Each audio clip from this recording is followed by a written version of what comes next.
안녕하세요. 저는 돌아온 싱글인 40대 남자입니다. 저는 외모는 좀 평범한데 키가 좀 작은 편이에요.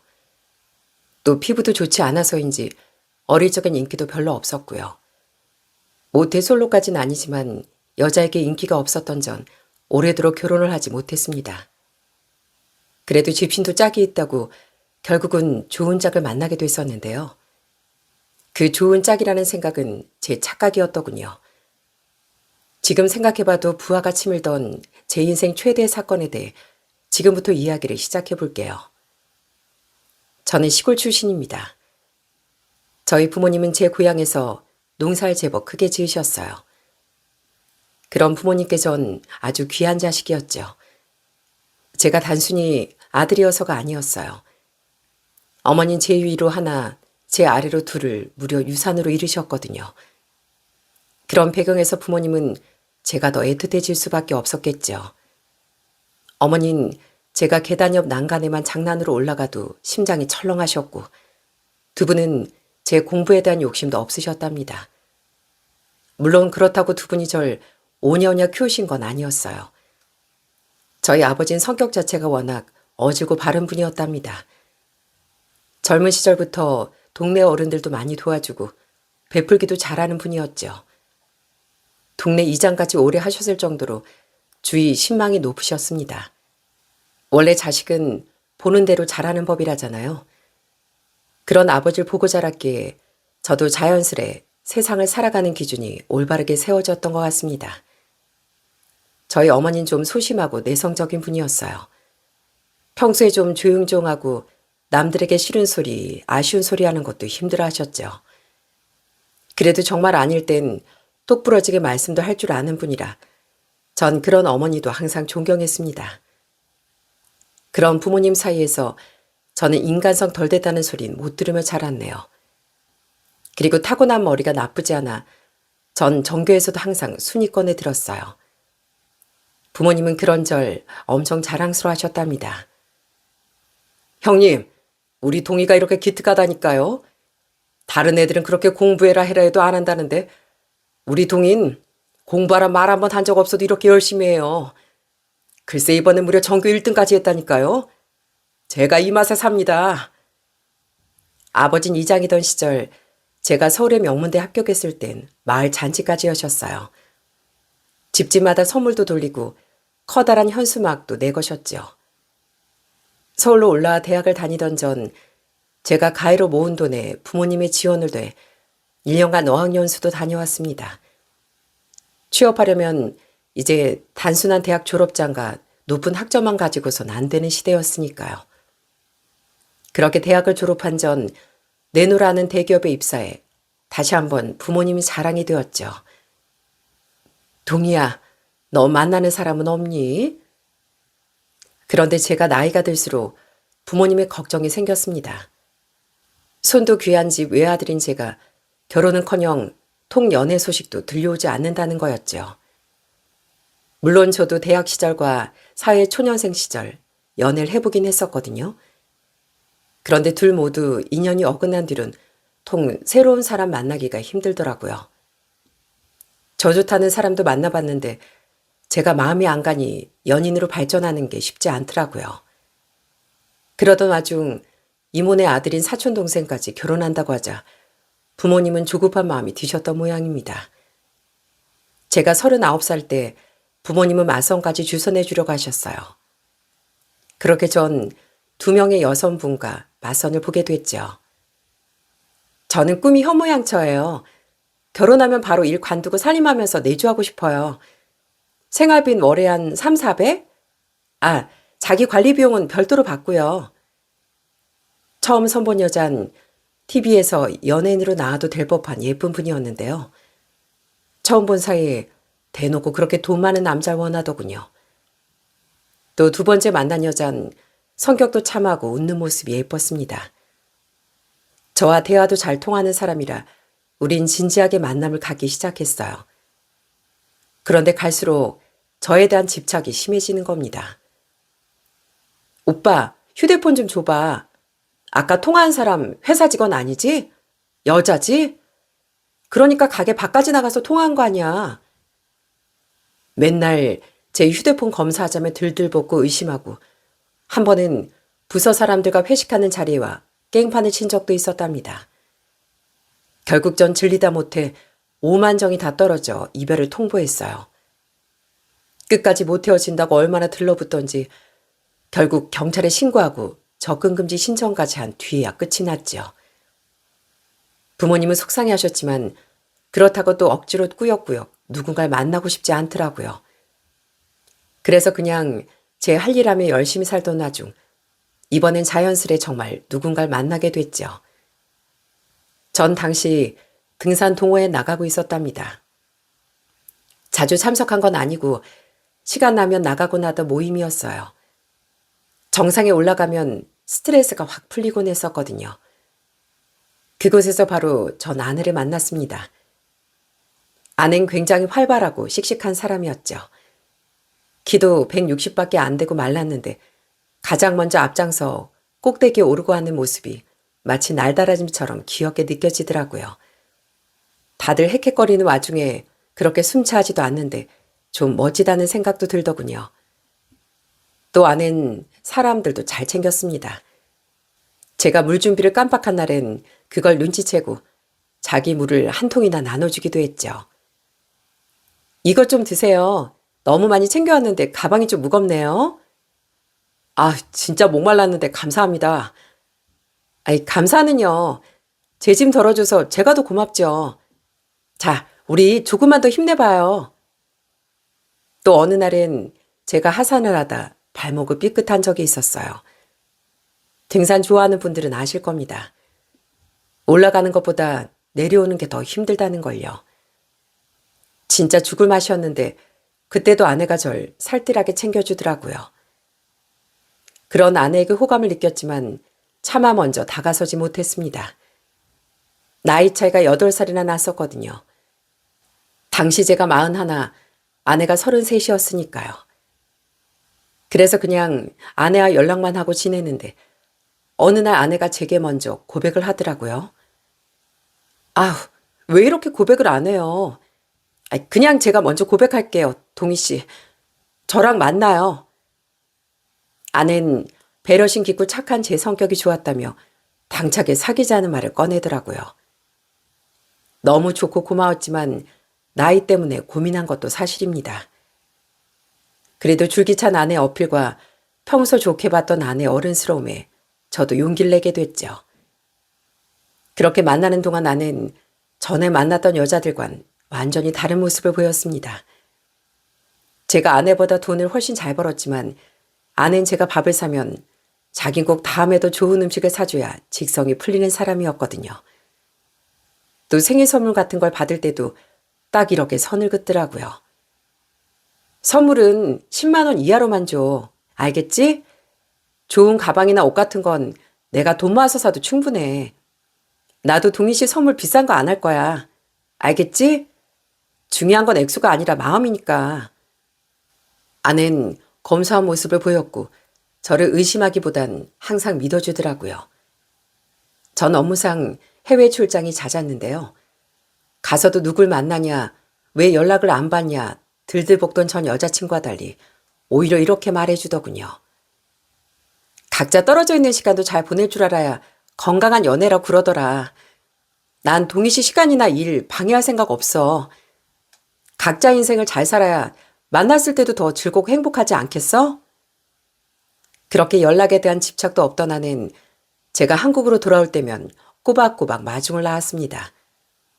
한 번은 이런 귀여운 팻말까지 들고 있더라고요. 내 사랑 박동희 축 귀국. 끝엔 빨간 하트까지 그려져 있는데 한국에 들어오자마자 얼마나 기분이 좋았는지 모릅니다. 그리고 그런 아내에게 결혼에 대한 확신이 든 계기가 있었어요. 아버지, 이놈아, 이 아버지 아직 안 죽었다. 울지 마. 아이, 괜찮어. 연애한 지 6개월 정도 됐을 때 저희 아버지가 쓰러지셨습니다. 딱 70이 되셨던 아버지는 검사 결과 암 판정을 받으셨죠. 노인분들은 3명 중 1명꼴로 암에 걸린다는 말을 들은 적이 있는데 그게 저희 아버지 이야기가 되었던 겁니다. 정말 믿기지가 않았습니다.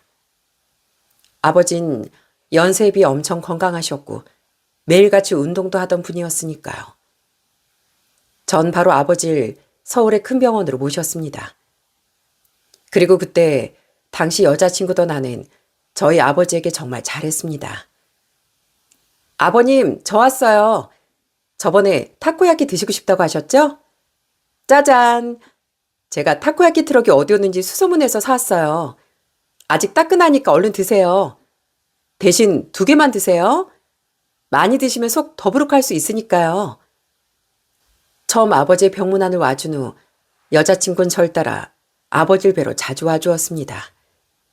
항암 부작용으로 입맛을 많이 잃으셨던 아버지께 드시고 싶다는 음식을 기억해뒀다 사다 주기도 하고 아버지 옆에 앉아 저에 대한 이야기도 제잘제잘 해주었죠. 제잘거리며 애교도 많던 아들, 아버진 정말 예뻐하셨습니다. 아버지를 보러 자주 서울에 오시던 어머니도 참 착하고 밝은 아가씨라고 좋아하셨죠. 또 어머니는 평소에 관절도 많이 안 좋고 고혈압에 당뇨도 있으셨는데요. 그 이야기를 들은 아는 저희 어머니도 살뜰하게 챙겨주더라고요. 어머님, 이거 제가 인터넷 찾아보니까 당뇨에 그렇게 좋대요. 혈당 내리는 영양제라니까 꼭 하나씩 챙겨 드세요. 아유, 뭘 나까지 챙겨, 미안하게. 고마워, 꼭 챙겨 먹을게. 자식이라곤 저뿐인 부모님을 그렇게 많이 생각하던 제 마음을 알고 아는 더더욱 신경을 써준 겁니다. 그 고마운 모습을 보니 이 여자가 내 짝이구나 싶더라고요.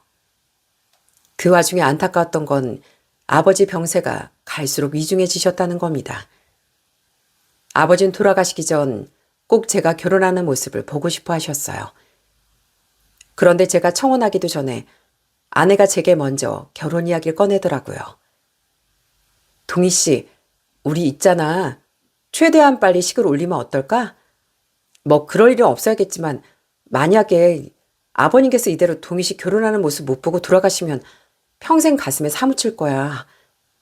아버지 생각해주는 그 마음이 정말 고맙더라고요. 그렇게 우린 결혼을 약속했고 최대한 빨리 결혼식 날짜를 잡았죠. 그때 전 서울에서 3시간 정도 떨어진 지방에 있던 처가에 처음 인사를 가게 됐습니다. 처간 형편이 좀 어려운 편이더라고요. 장인이 좀 문제였거든요. 전부터 장모가 돈을 벌어오면 그걸 가지고 나가 홀라당 노름을 하거나 아니면 사업에 도전하다 또 집안을 주저앉히셨다고 해요. 아는 그래도 장모 때문에 장인을 보고 산다고 말했죠. 아빠가 변하기 전엔 외갓집에 그렇게 잘하셨대. 그게 고마워서 아빠를 차마 못 떠나시겠대. 혼자 너무 고생하고 산 엄마가 가여워서 월급의 거의 절반을 계속 집에 보내면서 살았어. 그래서 여태 모아둔 돈도 많이 없어. 미안해. 처가를 돕느라 모아둔 돈이 많이 없다는 아내의 말은 전혀 문제가 되지 않았습니다. 돈이야 제가 있었고 앞으로 모으면 될 일이었으니까요. 중요한 건 마음인데 저희 부모님을 그렇게 위해준 사람에게 제가 뭐가 아까웠겠습니까? 그리고 처음 뵙게 된 장모님도 정말 좋은 분이시더라고요. 난 우리 딸이 내 팔자를 절대 닮지 않길 바랬네. 자식이라곤 재은이 하나인데 얘마저 나처럼 남편 잘못 만나면 어쩌나 싶어서 걱정이 많았어. 근데 이렇게 자네 보니 마음이 놓이네. 앞으로 우리 재은이 정말 잘 부탁하네. 장모가 돼서 뭘 못해줘서 미안해. 아닙니다. 제가 재은이한테 고마운 게 더 많죠. 앞으로 제가 재은이한테도 장모님께도 잘하겠습니다. 장인은 그날 제가 가져간 비싼 양주만 마시다 갑자기 친구를 만나러 간다며 홀라당 나가버리시더군요. 아내와 장모만이 제게 많이 미안해했죠. 그렇게 장인은 집안에 관심도 없는 분이었는데요. 그래도 아내와 장모가 좋으니 저희 부모님도 여전히 결혼을 축하해 주셨습니다.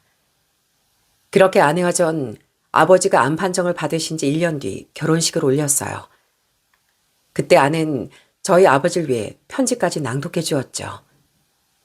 아버님, 저 재은이에요. 아버님, 비록 지금 아버님이 많이 편찮으시지만 저는 믿어요. 지금 이 힘든 시간은 언젠가 지나가고 아버님께서 아주 오래오래 저희 곁에 계셔주실 거라는 걸요. 저 아버님이랑 오래오래 행복하게 살고 싶어요. 그래서 며느리 노릇도 하고 손주도 꼭 안겨드리고 싶어요. 그러니까 꼭 오래도록 건강하셔서 며느리 사랑 잔뜩 주셔야 돼요. 아셨죠? 며느리 사랑은 시아버지라잖아요. 아내의 편지는 아내 자신과 아버지, 저와 어머니, 그리고 결국 하객들까지 울렸습니다. 그렇게 결혼식이 끝난 뒤 아버지는 아내의 손을 잡으며 이렇게 울먹이셨죠. 재은이 네 덕에 내게 최고의 추억이 남았구나. 시아버지한테 결혼식에서 편지 읽어주는 며느리라니 나같이 복받은 사람도 없을 거야. 정말 고맙다. 아내를 많이 예뻐해 주셨던 아버진 결혼 자금으로 제게 3억 원을 지원해 주기도 하셨답니다. 결혼 전 아버진 절 불러 재산을 전부 정리했다고 말씀하셨죠. 네 엄마도 허리고 무릎이고 멀쩡한 데가 없어서 아프나 없이 농사짓기 힘들 거다. 내가 가면 네 엄마 혼자 정리하기 번거롭고 어려울 거 아니냐. 그래서 내가 살아 생전에 다 정리해 놓고 싶었어. 땅이고 소고 뭐고 처분할 건 다 처분했다. 네 엄마한테 미리 증여할 것도 다 했어. 그러니까 넌 그걸로 집값에 보태거라. 네가 대기업에 다닌다고 해도 집값 비싼 서울에서 좋은 집 구하기 쉽지 않잖아. 그렇게 전 아버지 도움으로 나름 브랜드 아파트를 구할 수 있었답니다. 그동안 제가 월급과 주식으로 벌거 모은 돈도 꽤 있었거든요. 전 그냥 저희 집 혼수도 제가 다 마련했습니다. 처갈 돕느라 모은 돈이 거의 없다던 아내를 위해서요. 아내는 자기가 복이 많다며 부모님과 제게 고마움의 눈물을 흘리더라고요. 저희 아빠는 평생 가족들이 힘들게만 하셨는데 정말 감사해요, 아버님, 어머니. 고마워, 동희 씨. 내가 정말 잘할게. 어머니는 아내를 따라 눈물을 흘리며 그런 아내를 조용히 안아주시더라고요. 그리고는 이제 고생 안 해도 된다는 말과 함께 아내를 토닥여 주셨죠. 결혼 후 아내는 바로 일을 그만두었습니다. 빨리 아기를 낳고 싶다면서요. 어차피 제가 벌 만큼 벌었고 대출금도 없어 전 흔쾌히 알겠다고 대답했죠. 그렇게 일을 그만둔 아내는 이젠 호스피스 병원으로 옮겨 투병 중이던 저희 아버지를 자주 찾아뵈며 끝까지 아버지를 웃게 해드렸답니다. 내가 재은이 덕분에 그래도 이렇게 마지막에 많이 웃고 가는구나. 재은이한테 잘해줘. 정말 고마운 애야. 재은이가 있으니 네 엄마랑 네 걱정도 덜하고 갈 수 있겠어. 이제 정말 마지막을 바라보시던 아버지 마음을 행복하게 만들어 주었기에 전 더더욱 아내에게 잘하고 싶었죠.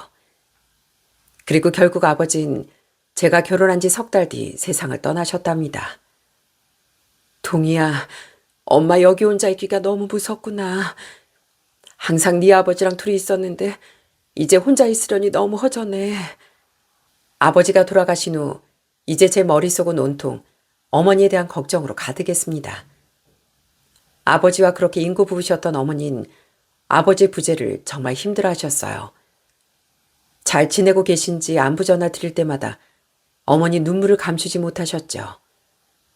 동희야, 자꾸 엄마가 우울한 소리에서 미안하구나. 근데 아직도 엄마 마당에 나가보면 네 아버지가 대문 열고 들어올 것만 같아. 전 결국 아내에게 어머니를 모시자고 부탁했어요. 이러다 어머니께서 나쁜 생각이라도 하시면 어쩌나 너무 두렵더라고요. 여보, 나 어머니까지 이러면 정말 못 살아. 가뜩이나 우리 어머니 지병도 있으시고 무릎이고 허리고 멀쩡한 것도 없으신데 혼자 지내다가 쓰러지기라도 하면 그때는 어떡해. 당신한테 정말 미안한데 우리가 어머니 좀 모시고 살면 안 될까? 내가 당신한테 더 잘할게. 뭘 그걸 부탁까지 해. 나도 사실 어머님 걱정에 마음이 너무 안 좋았어. 그래, 우리 그렇게 하자. 당신이 어머니 모시고 와. 내가 방은 다 치우고 꾸며놓을 테니까. 흔쾌히 어머니를 모셔주겠다던 아내에게 정말 고맙더군요. 그렇게 어머니를 모시고 올라온 뒤 아내는 어머니를 지극정성으로 모셔주었습니다. 여전히 지병약과 영양제도 잘 챙겨주고 어머니가 집안일이라도 하려고 하시면 극구 말리더라고요. 아휴, 어머님, 허리도 안 좋으신데 제가 할게요. 그동안 저희 남편 키우느라 고생 많이 하셨잖아요. 그러니까 며느리로서 이젠 제가 어머님 챙겨드리고 싶어요. 아휴, 고맙다. 내가 이렇게 호강해도 될런지. 어머님은 당연히 그럴 자격 있으시죠.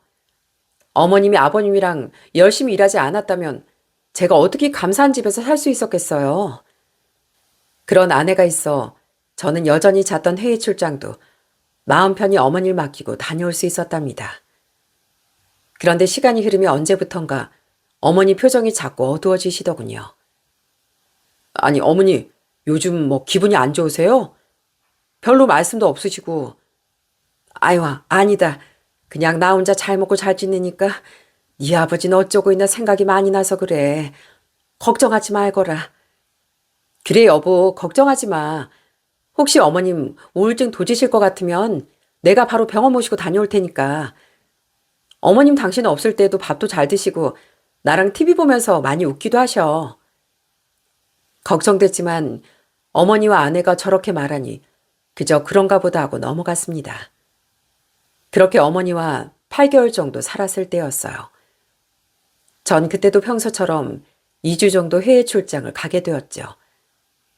그런데 며칠 지난 뒤부터 그때 따라 어머니께 이런 문자가 자주 오더라고요. 아들, 잘 도착했니? 밥 잘 챙겨 먹고 건강 안 상하게 항상 조심해라. 아들, 잘하고 있어? 오늘따라 우리 아들이 너무 보고 싶네. 제가 일할 땐 잘 연락하지도 않은 분인데 걱정이 돼서 자주 전화 걸었습니다. 그리고 무슨 일이 있으시냐고 여쭤보면 어머님 그저 별일 없다고만 말씀하셨죠. 그냥 늙으니까 마음이 여려진 거지. 아유, 내가 너 일도 못하게 괜히 방해했구나. 미안하다. 그때 몰랐습니다. 어머니가 왜 자꾸 그런 문자를 보내셨는지요. 어머닌 계속 아무 일도 아니라고 하셨고 아내도 어머닌 잘 지낸다고 말하더군요. 하지만 출장 내내 계속 어머니가 마음이 걸리더라고요. 그렇게 출장을 마친 뒤 전 인천공항에 도착하자마자 바로 누군가에게 전화를 걸었습니다. 그리고 상대방과 통화를 한 순간 전 기겁을 하고 말았죠. 통화를 마친 전 다소 비장한 마음으로 집으로 돌아왔습니다. 저희 집에선 어머니가 아닌 장모가 절 맞아주더군요. 아이, 어서 와, 우리 사이. 고생 많았지? 얼른 들어오게. 왜 여기 계세요? 저희 어머니는요? 전 그런 장모에게 살갑던 평소와 달리 시큰둥하게 반기지도 않으며 물었습니다. 장모는 그런 제게 어딘가 어색한 표정으로 말했죠. 사도는 자꾸 몸이 안 좋으시다고 해서 내가 요양병원에 보내드렸네. 아, 그래요? 그럼 장모님은 여기 왜 계세요? 아유, 내가 내 딸 보러도 못 오나? 뭐 새삼스럽게 한두 번 온 것도 아닌데 딸도 보고 안사도도 잘 계시나 걱정돼서 일주일 정도 전에 왔었어. 근데 안사도 몸이 너무 안 좋아 보여서 우리 딸이랑 같이 간병도 해드릴 겸 계속 옆에 있었네. 근데 아무리 봐도 집에서 돌보기에 무리가 있으실 것 같더라고. 그래서 내가 괜찮은 요양병원 좀 찾아서 추천하니까 안사도도 흔쾌히 그게 낫겠다고 하시곤 가시더라고. 근데 자네한텐 따로 연락을 안 하셨나 봐. 장모는 뜬금없이 저희 어머니가 요양병원에 가셨다고 말하더군요. 그리고 아내와 둘이 계속 서로 눈을 마주치고 절 살피며 눈치를 보는 것 같았죠. 저는 그 이상한 모습을 모른 척하며 짐을 정리하고 씻기 시작했어요. 그렇게 개운하게 몸을 정돈한 뒤 전 말없이 아내의 캐리어와 커다란 짐가방을 꺼내들었습니다. 그리곤 그곳에 화장품이며 옷가지며 할 것 없이 아내의 짐을 하나하나 싸기 시작했어요. 아내는 당황하며 물었죠. 당신 뭐 하는 거야? 갑자기 내 짐을 왜 싸? 곧 알게 될 거야. 아우, 하지마. 왜 싸는지 먼저 말을 하라고 말을. 아니, 출장 잘 갔다 와서 갑자기 무섭게 왜 이래? 곧 알게 된다니까. 어차피 필요하게 될 거니까 당신도 그냥 거들어. 말리지 말고. 전 당황한 아내와 장모의 만류에도 꿋꿋이 짐을 쌌습니다.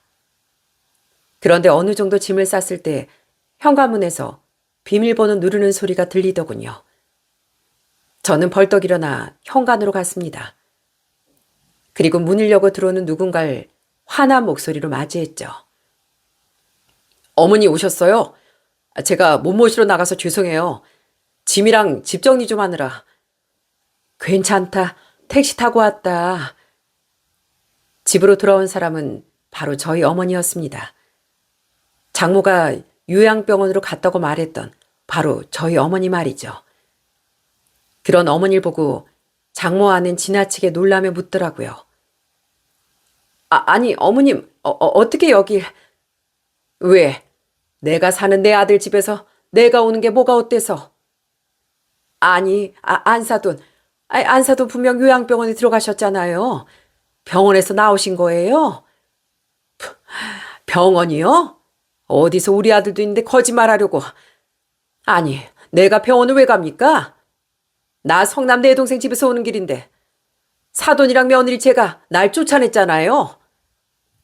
예상하셨나요? 제가 공항에서 전화 건 사람은 다름 아닌 저희 어머니였답니다. 출장 가 있는 내내 어머니가 마음에 걸려 한국에 들어오자마자 도착했다는 전화를 드린 거였죠. 그리고 그때 어머니가 집이 아닌 이모댁에 계시다는 말을 들었고요.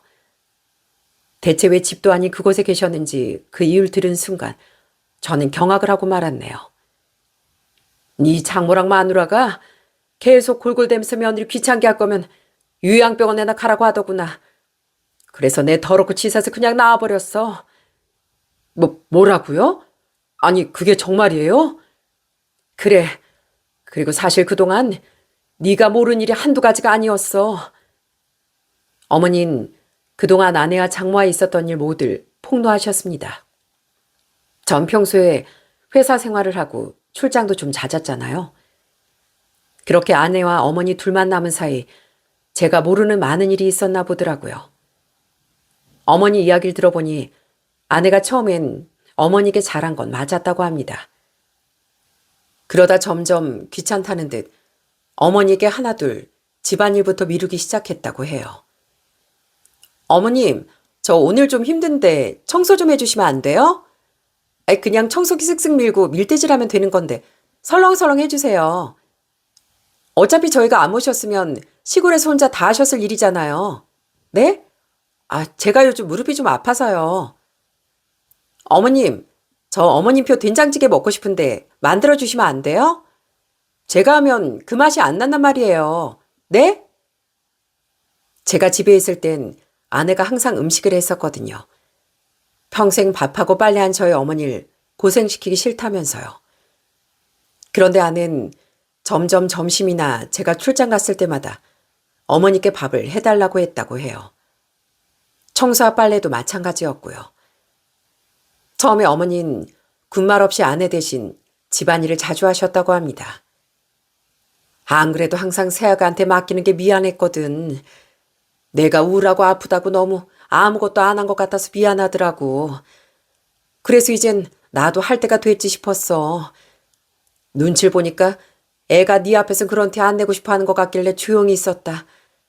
생각보다 여우 같은 애였네 생각하긴 했다만 나만 좀 참으면 되겠지 싶었거든. 얹혀 사는 것도 미안한데 네 결혼 생활이 문제 일으키기 싫었고.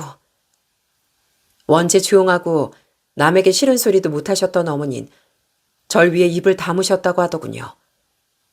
그런데 슬슬 눈치를 보던 나는 어머니가 아무 소리를 안 하자 어머니를 만만하게 봤나 보더라고요. 아내는 점점 어머니에게 막말까지 했다고 합니다. 어머니는 허리와 무릎 때문에 누워서 찜질을 자주 하셨는데요.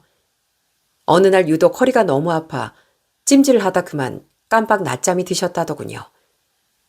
그날 아내는 주무시던 어머니 들으라는 듯 큰 소리로 짜증을 냈다고 해요. 한 번은 노인네가 해가 중천인데 밥도 안 하고 청소기도 안 돌리고 얘 너 나 들으라고 하는 소리니? 아, 들으셨어요? 죄송해요. 제가 오늘 한 달에 한 번 오는 마법 때문인지 기분이 너무 안 좋아서. 원래 안 듣는 데선 뭐 나라님 욕도 한다잖아요. 이해해 주실 거죠? 그러니까 누워만 계시지 말고 밥 좀 차려주시 그러셨어요. 어머님, 일어나신 김에 빨리 저 순두부찌개 좀 해주세요. 네? 그 전날 아는 바지락 순두부찌개 먹고 싶다고 그렇게 노래를 불렀나 보더군요. 그런데 집에 재료도 별로 없어 마트까지 가야 하는 상황이었다고 해요. 아는 장 보는 것도 음식하는 것도 귀찮던 와중 배가 고파 어머니에게 짜증이 났던 겁니다. 화가 났지만 그때도 어머니 누선 참고 장을 봐오셨다고 합니다. 싫은 소리 하느니 그냥 참는 분이셨으니까요. 그저 생리통이 심해서 그렇겠지 하고 또 이해하려고 하셨다고 하더라고요. 하지만 다음에 아내가 또 무리하게 굴자 그땐 따끔하게 한마디 하셨다고 합니다. 어차피 나도 사는 집이니 내가 집안이 좀 더 하는 거 나 괜찮다고 생각한다. 네가 우리 아들 앞에서 나 극진히 모시고 있는 척하는 거 그것도 네가 굳이 나쁜 짓 한 게 아니니까 그냥 못 본 척 해줄 수 있어. 근데 정도껏 해야지. 이렇게 버릇없게 굴어서야 되겠니? 그런데 그때 아는 어머니께 충격적인 말을 했다고 합니다. 어머님, 저 남편하고 엄청 사이 좋은 거 아시죠? 그리고 남편 나이가 많은 것도요. 제가 뭐 죽을 죄진 것도 아닌데 저한테 뭐라고 하시면 제가 남편한테 잘하고 싶겠어요? 남편 나이에 혹시나 저랑 헤어지기라도 하면 또 언제 다른 여자 만나 애를 낳을까요? 저요, 남편 정말 좋아해요. 그러니까 이렇게 어머님도 선뜻 모신다고 한 거죠. 제가 솔직히 좀 게으른 사람인 거 들키긴 했지만 그래도 요즘 세상에 시부모 모시고 살겠다는 며느리 진짜 없어요. 그러니까 그냥 좋게 좋게 생각해 주세요. 제 말 무슨 뜻인지 아시겠죠? 너 지금 나 겁박하는 거니? 아휴, 기가 막혀서. 너 그러다 나중에 진짜 큰 코 다친다. 숨겨왔던 아내의 본성에 어머닌 그저 기가 막히셨다고 합니다. 아내는 손이 귀했던 집안과 제 나이를 빌미로 어머니에게 으름장을 놨던 겁니다. 하지만 그때도 조용히 입을 다무셨던 건 제 결혼 생활을 위해서였다고 하더군요. 아내 말대로 혹시 제가 이혼하기라도 하면 또 언제 새로운 사람을 만나 애를 낳을까 싶어서요. 자기만 좀 참으면 된다 싶어 어머니는 아내의 건방진 행동을 계속 참고 지내셨다고 합니다. 그러자 아내는 자기가 어머니를 눌렀다고 생각했는지 그 뒤 제가 없을 때 점점 더 함부로 행동했다고 해요. 무릎 안 좋은 어머니께 이젠 완전히 청소 빨래를 다 맡겨버리고 밥 차리기와 설거지까지 다 부탁을 하며 그렇게 어머니를 식모처럼 부려먹었다고 합니다. 아우, 국이 짜잖아요, 국이. 나이 들어서 이젠 간도 못 맞추세요? 짜게 먹으면 몸 붓는다는데. 아, 진짜. 제가 아니란 어머니 위해서 하는 말이에요. 이렇게 짜게 드시면 당뇨나 혈압에도 안 좋은 거 모르세요? 날 위한다고? 어디 마음에도 없는 소리 하고 있어? 먹기 싫으면 먹지 말어. 아는 이렇게 어머니가 화를 내도 들은 척도 안 했다고 하더군요. 심지어 언제부턴가 아는 장모도 집에 멋대로 불렀다고 하더라고요. 저도 장모가 가끔 저희 집에 오시는 건 알고 있었답니다. 그래도 어머니와 다 같이 잘 지내다 가신 줄 알았는데 그게 아니었더라고요. 아내와 장모는 둘이 술을 그렇게 먹었다고 해요. 전 아내가 술도 잘 못하는 줄 알았는데 말이죠. 그렇게 술에 취하면 그 둘은 어머니를 완전히 무시하며 편하게 떠들기까지 했다네요. 아, 진짜 남편 있을 땐 술도 못 먹고 재미가 하나도 없어, 엄마. 아유, 하나도 없긴. 박서방 얼마나 좋니? 술 먹고 개집질 안 하지? 따박따박 돈 잘 벌어오지? 너한테 잘하지? 난 너처럼 남편이 그렇게 돈 잘 벌어다 주면 인생이 맨날 재밌겠다, 얘. 배부른 소리 하지 좀 마.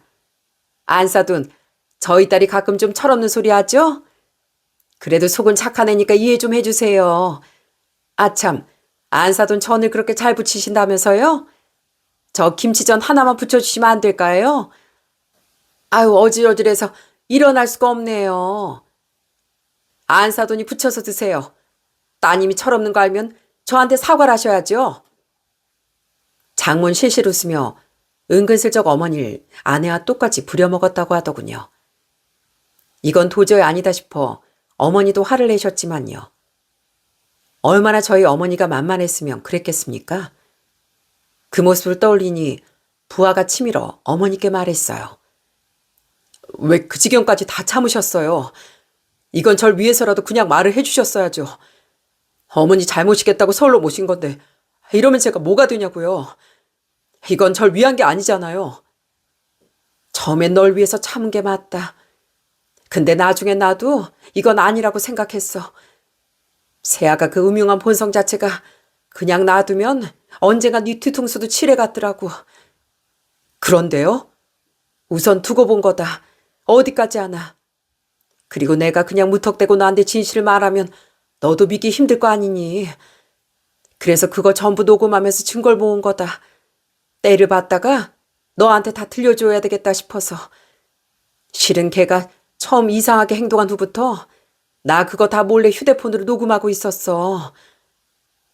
초반부터 모든 걸 녹음하고 있었다는 어머니 말에 전 수스라치게 놀랐습니다. 어머니는 그냥 참기만 한 게 아니라 상황을 지켜보며 증거를 모으고 계셨던 겁니다. 어머니는 이상한 사람이 될까 봐서요. 저희 어머니는 어느 정도 연세가 있으셨어도 휴대폰을 좀 잘 만지셨거든요. 어머니는 그동안 녹음했다던 모든 내용을 제게 보내주셨고 어머니 말은 정말 모두 사실이었더군요. 그중엔 어머니가 우연히 들었다던 장모 아내의 통화 내용도 있었어요. 그날 아내는 친구들과 술을 한잔하고 들어온 뒤 어머니가 주무신 줄 알고 거실에서 큰 소리로 통화를 했다고 하더라고요. 엄마, 나 애 안 낳으려고 기를 쓰고 있는 거 알잖아. 애 낳으면 몸만 망가지지. 그러다 그 인간 바람나면 나 완전 끝이야. 그냥 애 안 생기는 척 내조 잘하는 척하면서 평생 놀고 먹으려고. 내가 아버님한테 잘했고 어머님한테도 잘하는 줄 알고 남편 완전 나한테 해벌레한 상태잖아. 우리 어머님이 말하면 어쩌냐고? 아유 못해. 노총각이었던 아들 이혼당할까 봐 아주 벌벌 떨더라고.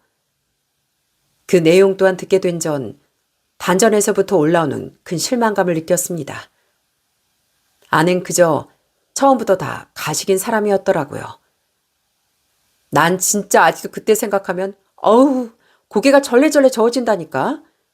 나 결혼식 때 있잖아. 나오지도 않는 눈물 억지로 짜내느라고 혼났다니까. 아버님한테 그 웃기지도 않는 편지 쓸 때보다 더 고역이었어. 당연히 다 연기고 거짓말이었지. 애초에 내가 남편 같은 노딸 왜 만나려고 했겠어. 인생 역전해보려고 한 거지. 저와 저희 부모님은 그렇게 아내에게 철저히 속아 넘어갔던 거예요. 전 어머니가 전송해 주신 녹음 파일을 듣고 눈물이 차올랐습니다.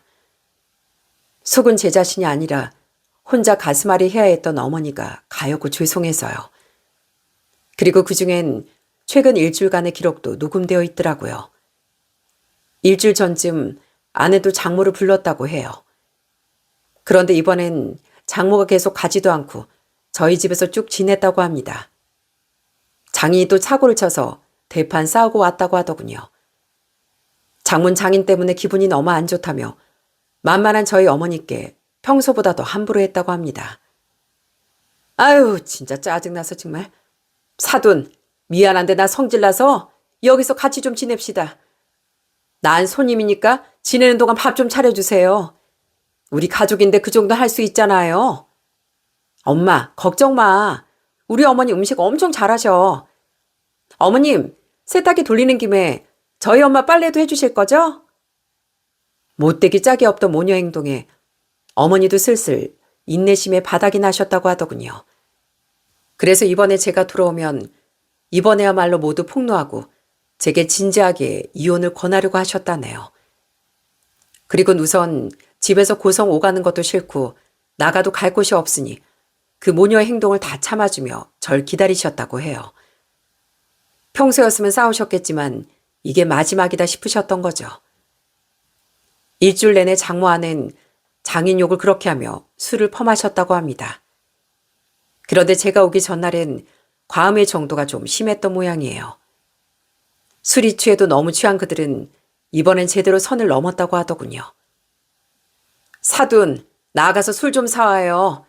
안주거리 할 만한 것도 좀 사오고. 어머님, 느려 터지게 행동하지 말고 좀 빨리빨리 움직이세요. 저렇게 굼떠서 농사 어떻게 지으셨대? 너도 참 고생이다 얘. 돈 때문에 참고 산다지만 아유 맨날 시어머니 골골대는 소리 참아야지. 별 볼 것도 없는 박서방 좋아하는 척 연기도 해야지. 이래서 인생은 모두 쉬운 법이 없다니까. 이젠 아예 대놓고 무시하며 명령하고 저까지 욕하자 어머니 인내심이 터져버리셨다더군요. 어머님 고무장갑을 벗어 장모의 머리에 던져버리셨다고 합니다. 어머님 그날 장모와 대판 다투셨다고 해요. 이 사람들이 보자 하니까 사람이 봐주니까 아주 등시 천치처럼 보여요. 사돈 나가세요. 여긴 내 아들 집입니다. 내가 왜 내 아들 집에서 이런 모욕을 당하고 있어야 됩니까? 아니, 이 여자가 어디다 대고 이런 걸 던져? 내가 왜 나갑니까? 여긴 내 딸 집이기도 한데 나갈 바엔 사돈이나 나가세요. 막말로 우리 딸이 골고대는 시모 모시느라 고생하고 있는데 내가 성질 안 나겠어요? 맨날 여기 아프다 저기 아프다 사람 짜증나게 할 바엔 그냥 요양병원으로 가세요. 붙어있으면 혹언나 우리 딸랑 싸우는데 왜 버티고 있어요? 왜 우리 딸 간병을 시키냐고요? 내가 직접 병원 알아봐 드려요? 하여튼 눈치도 없지. 어디 젊은 애들 신혼살림에 빌부터 가지고선. 맞아 어머님. 어머니 있어봤자 제 남편한테 집만 될 사람이지만 전 아니거든요. 진짜로 아들 생각한다면 어머님이 나가시는 게 맞죠. 제가 요양병원 알아봐 드릴 테니까 거기로 가시던가요. 아내까지 장모 편을 들며 화를 내자 어머니는 이젠 완전히 질려버리셨다고 합니다. 결국 절이 싫으면 중이 떠난다고 진짜 더러워서 그 집을 나가 이모 집으로 가셨다고 하더라고요. 내가 어딜 가도 신경 꺼라. 어디 사돈도 너도 어떻게 되나 두고 보자. 어머님 그렇게 집을 나가시게 된 겁니다. 전 어머니께 그 모든 이야기를 듣고 녹음 파일까지 다 들어본 뒤 엄청난 분노에 휩싸였어요. 그래서 집에 가자마자 아내를 쫓아내겠다고 다짐한 거죠. 자신들의 어머니를 쫓아냈다는 이야기를 듣고 장모 아내는 처음엔 발뺌을 하더라고요. 내가 언제 그랬어요? 사돈이 몸이 안 좋은 것 같으니까 내가 요양병원 가시면 어떠냐 권해드린 거죠. 맞아요 어머님. 제가 언제 그랬어요. 어머니 몸 안 좋으시다고 직접 요양병원으로 가신 거잖아요. 우린 어머님이 진짜 병원으로 들어가신 줄 알았죠. 이 사람들아, 내가 바보로 보였어? 어디까지 하나 내가 지켜본 거야. 내가 똑같은 사람 돼서 언쟁하기 싫어서 우선 나가준 거라고. 이 수준 낮은 인간들 같으니라고. 그리고 며느리 너, 나 다 알고 있다. 너 애 갖기 싫어서 피임하고 있었다며? 그것도 내가 모를 줄 알았지? 어머니는 그런 그들에게 화를 내며 주머니에서 약상자 하나를 꺼내시더군요. 그건 정말로 경구 피임약이었답니다. 어머니는 크게 당황한 아내를 향해 소리치셨어요. 내가 네 화장대 서랍에서 찾았다. 내가 진짜 살다 너 같은 애 처음 봤어. 내가 처음에 그래도 널 왜 참아줬는지 알아? 그래도 하늘과 내 남편 마음 편하게 만들어준 게 고마워서. 거짓말이라도 고마워서 그랬다. 근데 계속 이렇게 두고 보다간 네가 아주 우리 아들 인생까지 망칠 것 같더라. 그거 제 거 아니에요. 여보, 어머님 뭐 치매라도 걸리신 거 아니야? 내가 평소에 어머님한테 얼마나 잘했었는데. 어머님 저한테 진짜 왜 이러세요? 그래 박서방, 자네 어머니 진짜 이상하신 것 같네. 우린 아무것도 안 했어. 그 와중에 아내와 장모는 끝까지 빠져나가려고 들더군요.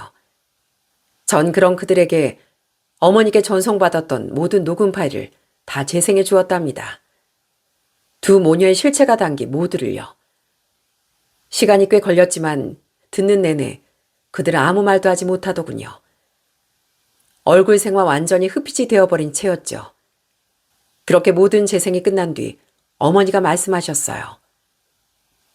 가끔 있지. 사람이 가만히 있으면 가만히를 보는 인간들. 사람 우습게 여기면서 이용해 먹으려는 인간들. 그런 인간들 치고 끝에 잘 사는 사람 나 한 번도 못 봤다. 사돈, 내가 장담하는데 재은이 제가 저런 말종으로 자란 건 사돈 탓이 클 겁니다. 바깥 사돈도 바깥 사돈이지만 엄마라는 사람마저 못되고 이기적이니까 애가 그걸 제대로 닮은 거겠죠. 부끄러운 줄 아세요. 어머니 말에 장모는 얼굴이 시뻘개져선 아무 말도 못했습니다. 전 증오스러운 표정으로 장모 아내를 노려보며 어머니를 거들었죠. 이제 내가 왜 당신 짐 쌌는지 알겠지? 어머니 말씀처럼 우리 아버지한테 해주고 고마워서 내가 당신 내주는 걸로 끝낼게. 그동안 우리 어머니 힘들게 한 거 마음 같아서 손찌검을 해서라도 복수하고 싶은데 그래도 웃으면서 가신 아버지 생각해서 참는 거야. 알겠어? 여보, 이제 여보라고 부르지도 마. 편하게 살겠다고 다른 사람 이용하고 짓밟은 인간 벌레처럼 밟혀봐야 돼. 난 당신하고 장모님 우리 어머니께 한지 평생 후회하면서 그렇게 살길 바랄 거야. 나한테면 몰라도 우리 어머니 가슴에 상처 준 거 절대 용서 못하니까. 이혼장은 처가로 보낼 테니까 나가. 당장 내 집에서 꺼져. 아이고 박서방, 갑자기 이렇게 나가라고 하면 어떡하나. 우선 대화를 좀 해보고 더 대화했다가 말로 안 끝날 것 같으니까 가시라고요. 전 뒤늦게 매달리는 장모 안을 억지로 쫓아내버렸습니다. 그리고 싸다 말던 가방과 캐리어도 그냥 현관 밖으로 던져버렸죠. 그들의 신발과 함께요. 아, 결혼할 때 아내가 해온 거라곤 고작 밥솥 하나였기에 그거 하나도 덜렁 들려서 쫓아내버렸습니다. 한참을 문 밖에서 울던 그들은 1시간쯤 지나고 나서야 갔는지 조용해지더라고요. 그렇게 그들을 쫓아낸 뒤 전 눈물로 어머니께 사과를 드렸습니다. 제가 사람 보는 눈이 없었어요.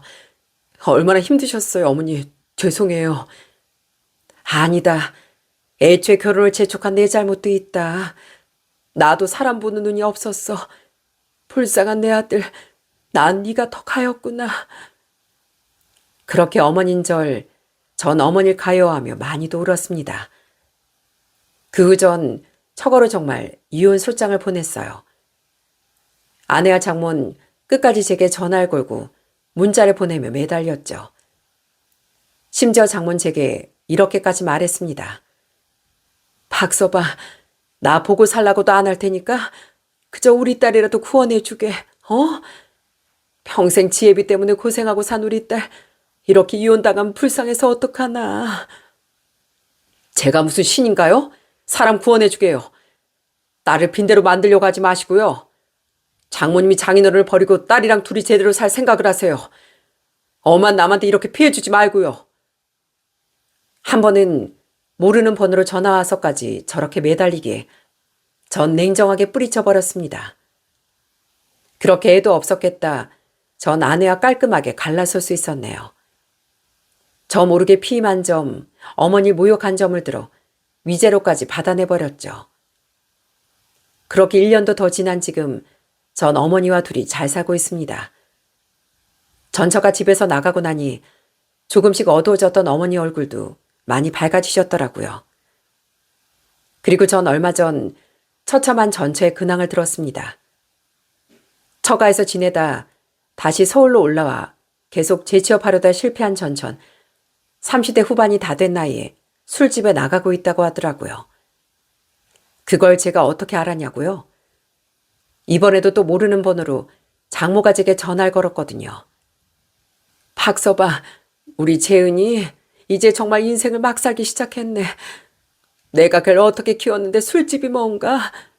제발 자네가 우리 재은이 좀 잡아주게. 부탁이네.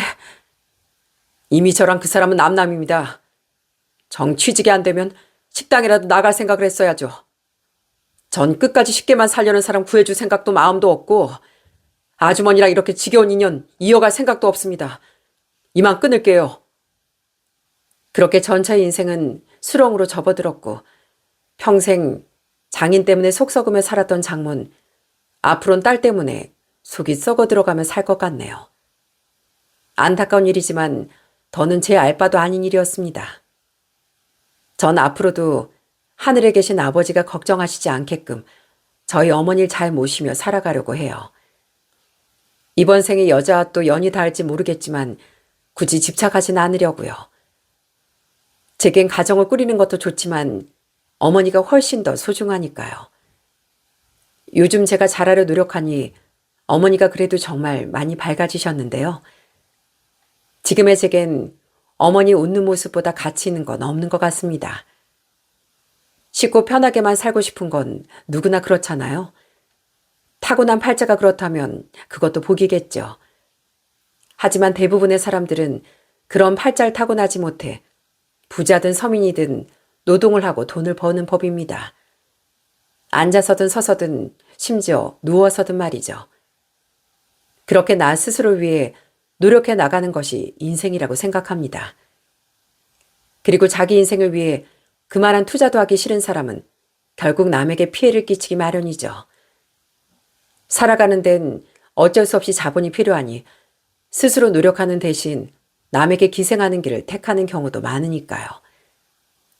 과연 그런 사람을 누가 존중하고 좋아해 주겠습니까? 소중한 내 삶을 남들에게 손가락질 받아 마땅한 비참함으로 채우지 말고 제발 스스로 노력하길 제 전처와 그 비슷한 부류의 사람들에게 꼭 말해주고 싶습니다. 그럼 전 여기서 이만 사연을 마쳐볼게요. 요즘 점점 봄 날씨가 되어가고 있는데요. 그래도 환절기 감기 모두 조심하시길 바랍니다. 끝까지 들어주셔서 정말 감사합니다.